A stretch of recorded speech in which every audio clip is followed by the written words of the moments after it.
में पिज्जा की home delivery हो सकती है, बर्गर की होम डिलीवरी हो सकती है, स्मार्टफोन और कपड़ों की भी होम डिलीवरी हो सकती है, तो फिर गरीबों के घरों में राशन की होम डिलीवरी क्यों नहीं होनी चाहिए? अब दिल्ली की कहानी जरा सुनिए आप। दिल्ली में जनवरी 2018 में ई ऑथेंटिकेशन राशन कार्ड पर शुरू किया गया और आदेश जी और विदुरी जी 4 महीने में इसको रोक दिया गया अप्रैल 2018 में।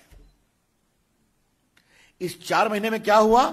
4 लाख फर्जी राशन कार्ड पकड़े गए दिल्ली में। मैं फिर कहना चाहता हूं, माननीय केजरीवाल जी, जनवरी 18 में आपने शुरू किया, अच्छा किया। 4 महीने में क्यों रोक दिया? क्या समस्या थी? समस्या यह थी कि 4 लाख फर्जी राशन कार्ड पकड़ लिए गए थे।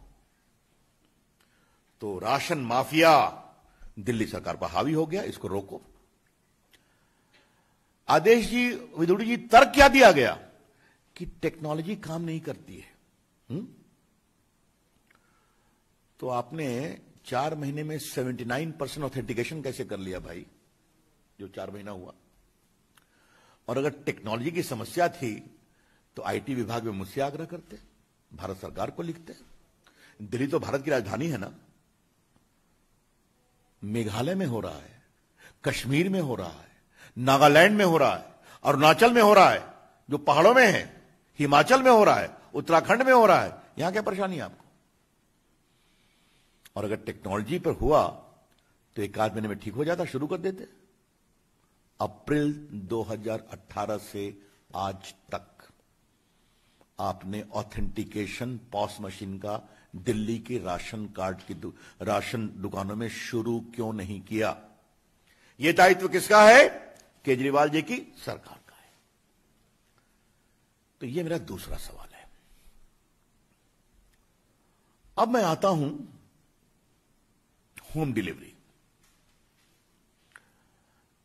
यह होम डिलीवरी देखने में बड़ा अच्छा लगता है, लेकिन थोड़ा इसके अंदर जाइए तो इसमें स्कैम के कितने गोते लगेंगे वही समझ में आ जाएगा। और इसको मैं थोड़ा विस्तार से बताना चाहता हूं।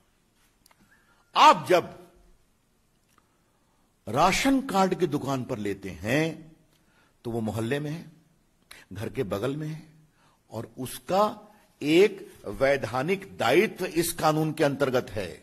मतलब आपका विजिलेंस होगा, आपका इंस्पेक्शन होगा, आपका सोशल ऑडिट होगा, कितना माल आया, कितना गया, इसका आपको हिसाब देना पड़ेगा। नहीं देंगे तो आपके खिलाफ कार्रवाई होगी। हमारे स्टेटमेंट में आपको मिलेगा यहां क्या क्या हुआ है। लेकिन अगर आप उठा के घर जाएंगे तो कहां का माल कहां जा रहा है कुछ मालूम होगा क्या? कितना माल बीच से गायब हो रहा है ये कुछ मालूम होगा क्या? मैंने जानने की कोशिश की कि भारतवर्ष में और कहीं हो रहा है क्या? कहा नहीं हो रहा है। सिर्फ एक हमको कहानी मालूम हुई कि संभवतः आंध्र प्रदेश में एक योजना चली कि वो ट्रांसपोर्ट से दुकान से उठाते हैं, पॉस मशीन ऑथेंटिकेशन करके, और घर पहुंचा करके जो बचता है उसको दुकान में वापस कर देते हैं। और कहीं कुछ नहीं है। मतलब फेयर प्राइस राशन शॉप की दुकान इसके केंद्र में है। यह कानून की आवश्यकता है ताकि भारत, और केजरीवाल जी पूछते हैं कि मोदी जी ना ये आपका अनाज है ना मेरा अनाज है। केजरीवाल जी, ये भारत की जनता का अनाज है जो भारत की जनता के पैसे से खरीदा गया है। तो ये ईमानदारी से बिके, टेक्नोलॉजी के माध्यम से बिके, ये इसकी आवश्यकता है।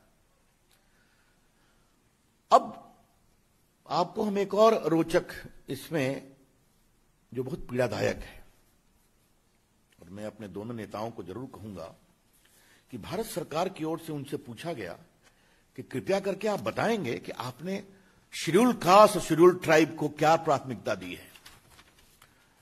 ये 10 फरवरी 2021 की चिट्ठी है, 10 फरवरी 2021 की, जिसमें भारत सरकार ने आग्रह किया कंज्यूमर अफेयर्स मिनिस्ट्री की ओर से, कृपया करके बताएं कि डायरेक्शन अंडर सेक्शन 38, इसमें भारत सरकार उनको निर्देश दे सकती है, of the national food security act 2030 for maintaining data of SC ST beneficiary Delhi में।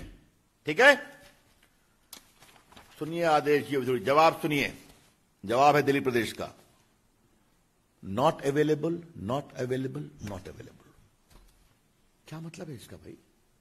दिल्ली में आपके पास यह भी डाटा नहीं है कि कितने हमारे दलित समाज के, कितने हमारे वनवासी समाज के बंधु हैं यहां पर, और उनको आप राशन कार्ड में कितना सहयोग कर रहे हैं? क्या मतलब है इसका? दिल्ली सरकार कैसे चल रही है? हम पार्टी की ओर से इसका जवाब जानना चाहते हैं।